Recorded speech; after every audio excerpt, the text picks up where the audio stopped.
రెడ్డి జగన్ రెడ్డి పట్టించుకోలేదు. Right, one by one conclusion తీసుకుందాం. రఫీ గారు మళ్ళీ వస్తాను. కుసుంపూడి గారు కంక్లూజన్ ఉండే. అదే షర్మిల గారు కూడా రియాక్ట్ అయ్యారు. సో వారు కూడా తప్పు జరిగింది కాబట్టి చర్యలు తీసుకోవడం ఎందుకు లేట్ చేస్తున్నారు అన్నారు. అంటే జగన్మోహన్ రెడ్డి గారి ఇంటెన్షన్ మనం గమనించాలి. ఇక్కడ జగన్మోహన్ రెడ్డి గారిది ఇంటెన్షన్ ఏంటంటే గుడికి వెళ్ళడం కాదు, అక్కడ పూజలు చేయడం కాదు, ఎలాగా ఇబ్బందులు వస్తాయి, అక్కడ ధార్మిక సంఘాలు అడ్డుపడతాయి. మీరు గమనించవలసింది ఏంటంటే కూటమికి సంబంధించిన పార్టీలు కానీ ఎవరో అడ్డుపెట్ల, ఎవరో ధర్నాలు చేయలేదు, పీఠాధిపతులు చేశారు. వాళ్ళు కూడా రావద్దు అలా సంతకం పెట్టి వెళ్ళండి దర్శనానికి అన్నారు. అడ్డుకుంటామన్నారు. అంటే ఈ ఇష్యూని ఏదైతే తన ప్రభుత్వం మీద తన 5 సంవత్సరాలు జరిగినటువంటి కార్యక్రమాలు ఏదైతే ఉన్నాయో తిరుపతి దేవస్థానం మీద ఈ రోజు ప్రపంచవ్యాప్తంగా వచ్చినట్టు అల్లరి ఉంది కాబట్టి దాన్ని డైవర్ట్ చేయాలంటే నేను తిరుపతి వెళ్తున్నాను, నన్ను అడ్డుకుంటున్నారు అనేటువంటి ఇష్యూని, ఆ ఇష్యూలో మళ్ళీ దళితులు అనే పదాలు లేకపోతే సెక్యులర్ అనే కొత్త పదాలు, ఈ పదాలన్నీ తీసుకొచ్చి అదిగో నన్నే అడ్డుకుంటున్నారు కదా, ఇంకెవరు దళితులు అడ్డుకుంటా ఏమిటి పరిస్థితి అంటే ఒక విధమైనటువంటి క్రూయల్ మెంటాలిటీ. ఏంటంటే చాలా క్రూయల్ మెంటాలిటీ, చాలా అర్థం చేసుకోవాల్సింది మనం. అది ఈ రోజున మన టార్గెట్ జగన్మోహన్ రెడ్డో లేకపోతే పిచ్చ కామెంట్లు పెట్టి ప్రకాష్ రాజో కాదు, వ్యవస్థలో జరుగుతున్నటువంటి లోపాలు, ఆ లోపాల్లో ఎప్పటి నుంచో జరుగుతున్నాయి. దీన్ని మనం అడ్డుకోవాలి, ఏ విధంగా చేయాలి, నిజమైనటువంటి సెక్యులరిజం ఏంటంటే చూపించాలి, ఏ మతానికి సంబంధించినటువంటి అన్యాయం జరిగినా మనం మాట్లాడాలి. అది హిందూ కాదు, ఇస్లాం కాదు, క్రిస్టియానిటీ కాదు, ఏ మతమైనా కాదు. ఎందుకంటే భారతదేశం గౌరవించుకొని ముందుకు పోవాలి కదా. అదే ఇప్పుడు ఈ భారతదేశం గొప్పతనం అదే కదండి, భిన్నత్వంలో ఏకత్వం భారతదేశం కలిసి జరుపుకుంటారు. చక్కగా నేను అంటుంది ఈ పండుగ ఆ పండుగ రంజాన్ వస్తే మీరు రఫీ గారు లాంటి మేము అడుగుతూ ఉంటాం, ఏంటి పార్టీ ఏదో మాకు ఏదని భోజనాన్ని పిలవండి మనం ఉండేది అంతా ముస్లిం ఏరియా.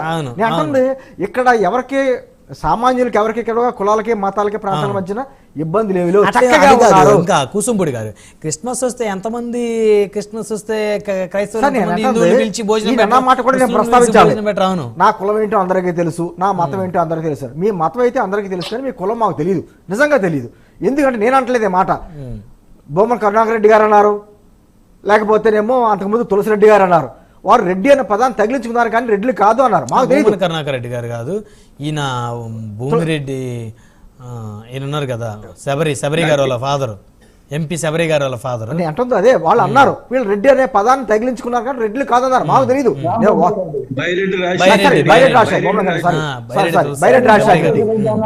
తులసిరెడ్డి గారు కూడా చెప్పాడు, తులసిరెడ్డి గారు కూడా అన్నారు.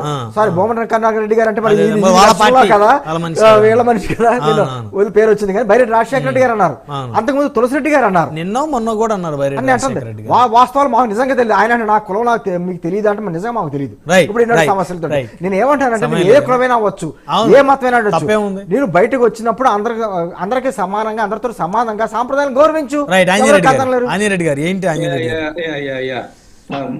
బ్రహ్మనాయుడు గారు మనం యూదుల గురించి ఇజ్రాయెల్ యూదులు ప్రపంచ వ్యాప్తంగా అనేక అవమానాలకు గురయ్యారు.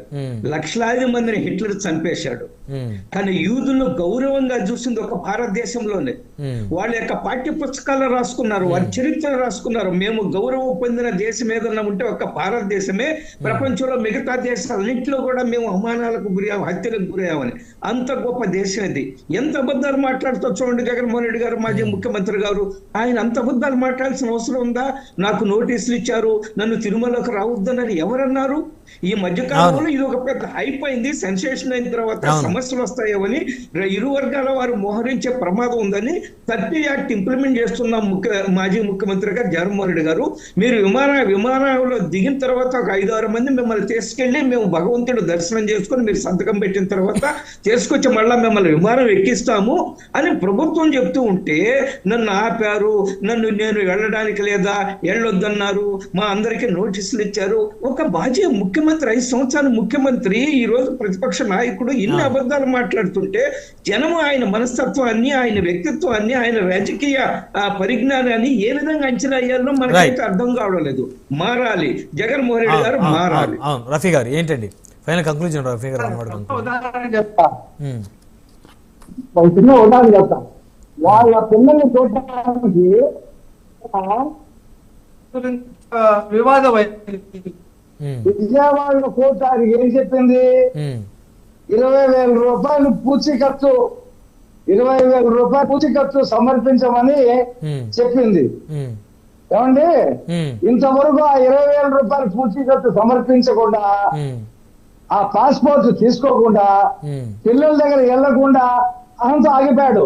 ఉమ్, ఇంకోటి ఎవరైనా అయితే కోర్టుకి వెళ్తాడు, 20,000 రూపాయలు కట్టేస్తాడు.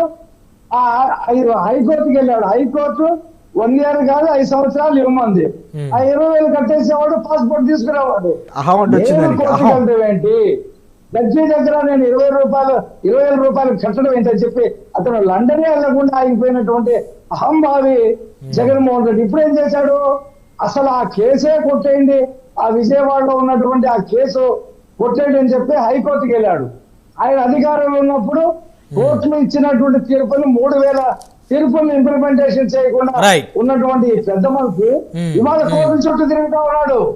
కాబట్టి ఇతని ఆటలు సాగవు, ఉమ్, ఇతని పని అయిపోయింది. ఉమ్, చివరికి అతని చెల్లి వాడు స్టేట్మెంట్ ఇచ్చింది, ఉమ్, ఏ గుడిలో అయినా సరే ఉమ్, ఎవరైనా సరే ఆ గుడి నియమ నిబంధనలు పాటించవలసిందే.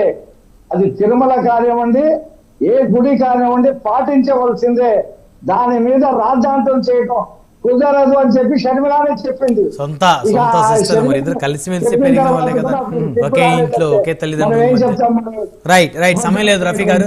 సో ఏదేమైనప్పుడు కూడా జగన్మోహన్ రెడ్డి గారు ఒక సంతకం పెట్టి డిక్లరేషన్ ఇచ్చేసి ఫామ్ మీద సంతకం పెట్టి స్వామివారిని దర్శించుకున్నట్టయితే ఇటు హిందువులు కూడా అందరూ కూడా సాటిస్ఫై అయ్యేవారు, పార్టీలకు అతీతంగా అందరూ సాటిస్ఫై అయ్యేవారు. మరి అర్థాంతంగా ఆయన ఆగిపోవటం ఏదైతే ఉందో మరి సంతకం పెడితే క్రిస్టియన్ అంటారేమో అని, అంటారేమోనని. అది కదా బాధ.